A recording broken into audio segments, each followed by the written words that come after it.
Even before COVID, you could hardly open or click on a business publication that wasn't focusing on the notion of customer centricity and watching all these businesses transform into more customer centric organizations. And of course, the darling of all customer centric organizations is and always has been Zappos, which is famously a customer service company that just so happens to sell shoes. And in doing so, they became a $1.2 billion company when it was sold to Amazon. This focus on customer centricity has not been lost on retail banking, banks and credit unions that are seeking to become more customer centric. And in fact, 75% of financial institutions are investing in customer centricity now.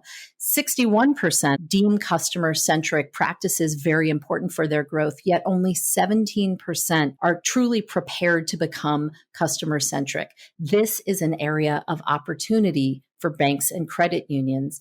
And that opportunity has a real reward at the end because we know that customer centric financial institutions are 60% more profitable than those who aren't.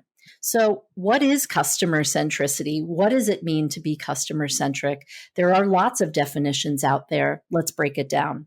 The core idea around customer centricity is utterly simple, and it is that you put the customer at the center of all your decision making.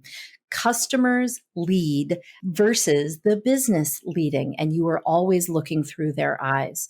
But truly successful customer-centric organizations go one step further, and they translate looking at their customer to looking at them as people. They put the person at the center, and they look at that human being in all their complexity, their needs, their motivations, their pain points, and they look through their eyes to help lead and guide decision making.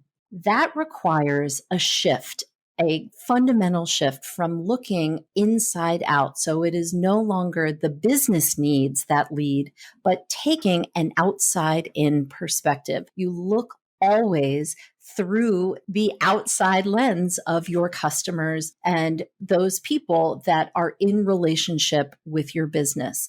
And making that one shift can have fundamental impacts towards becoming more customer centric. The second is nurturing an absolutely passionate and genuine culture that is focused on people. It is a people-led culture, and that begins with core values.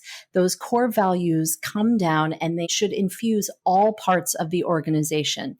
And those values need to be internalized, they have to be socialized, and they have to be operationalized. The entire organization needs to know how you act on those values and how you put the customer first. Customer-centric organizations also invest in employee experience. They look at their employees as if they were internal customers and delivering on their employees' needs for growth and to better be able to focus on customers becomes critical.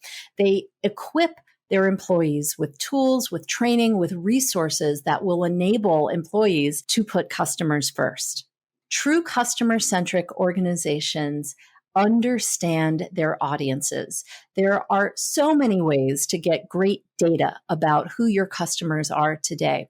Customer-centric organizations are able to translate that data to know their customers into a deep and rich understanding of who their customers are, what their motivations are, what their buying intent is, what their needs are, how they act both within your organization and outside it in their lives. And by doing so, we are able to design real customer-led journeys, to design products and services that meet their needs, to design communication campaigns that will resonate, all of which are designed around this understanding of who your customers are. And finally, being able to reframe the metrics as your organization becomes more customer centric. We're always looking for growth and for new customer acquisition, but really focusing on those metrics that speak to how well your organization is meeting your current customer needs. So looking at things like attrition and retention and net promoter scores that become elevated as you look to achieve that journey of customer centricity. So to recap, customer-centric organizations take that outside-in perspective. They look through their customers' eyes to guide their decision-making. They nurture a passionate people-led culture. They're able to invest in the employee experience with the same degree that they invest in customer experience. They develop an understanding of their audience, translating data into true insights. And finally, they reframe the metrics that allow them to always put people first.